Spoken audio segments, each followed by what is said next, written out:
نہیں۔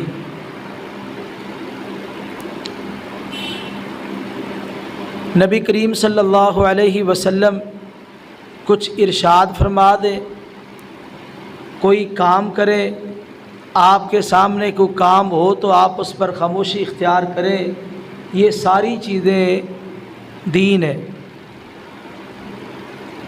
اور یہ حیثیت بہت بڑی حیثیت ہے، حتیٰ کہ آپ نماز کے اندر بھول گئے، اللہ تعالیٰ نے اسے بھی دین بنا دیا ہے۔ تو اللہ تعالیٰ نے آپ کے بارے میں یہ اعلان کیا ہے، وَمَا آتَاكُمُ الرَّسُولُ فَخُذُوهُ، کہ رسول اللہ صلی اللہ علیہ وسلم تمہیں جو بھی دیں لے لو، آپ کی کسی بات کا انکار درست نہیں، جس سے منع کر دے اس سے رک جاؤ، بعد آ جاؤ۔ یعنی یہ آپ کی حیثیت ہے دین اسلام میں۔ صلح حدیبیہ کے موقع پر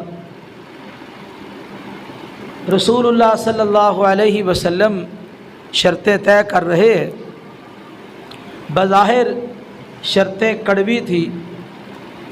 کافروں کا کوئی بندہ مسلمانوں کی طرف آ جائے تو اسے واپس کرنا ہوگا، مسلمانوں کا کوئی بندہ کافروں کے پاس چلا جائے تو وہ واپس نہیں کریں گے۔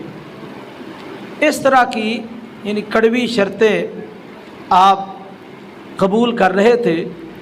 جناب عمر رضی اللہ تعالیٰ عنہ کہنے لگے، اللہ کے رسول، کیا ہم حق پر نہیں ہیں؟ حق پر ہیں۔ کیا ہمارے دشمن باطل پر نہیں ہیں؟ باطل پر ہے۔ کیا ہمارے مقتول جنت میں نہیں جائیں گے؟ جائیں گے۔ کیا ان کے مقتول جہنم میں نہیں جائیں گے؟ جائیں گے۔ تو پھر اتنی گھٹیا شرطیں آپ کیوں برداشت کر رہے ہیں؟ تو آپ نے کہا، آنا رسول اللہ، میں اللہ کا رسول ہوں، لا اعصی امرہ، میں اللہ کے حکم کی نافرمانی نہیں کروں گا۔ تو آپ نے جو حوالہ دیا کہ آنا رسول اللہ، میں اللہ کا رسول ہوں، یعنی رسول اللہ یہ ایک ایسی حیثیت ہے کہ چونکہ وہ اللہ کے دین کا ترجمان ہوتا ہے، اس لیے وہ جو کرے گا، جو کہے گا، جو فیصلہ فرمائے گا، وہ ساری چیزیں دین ہیں۔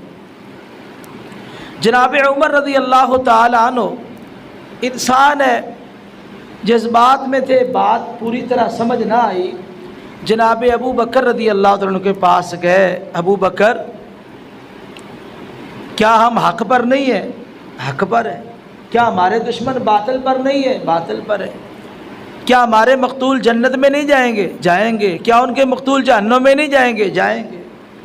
پھر اتنی گھٹیا شرطیں کیوں برداشت کی جا رہی ہے؟ تو جناب ابو بکر رضی اللہ تعالیٰ عنہ نے بھی وہی بات کہی، ہوا رسول اللہ، وہ اللہ کے رسول۔ آپ شرطیں طے کر رہے ہیں تو آپ کی حیثیت یہ ہے کہ آپ اللہ کے رسول ہیں۔ لا یعصی اللہ، وہ کبھی بھی اللہ کی نافرمانی نہیں کرے گے۔ تو دین اسلام کے اندر نبی کریم صلی اللہ علیہ وسلم کی یہ حیثیت اور مقام ہے کہ آپ کی بات، آپ کا طریقہ، آپ کا کسی عمل پہ خاموش ہونا، یہ ساری باتیں دین اسلام میں شامل ہیں۔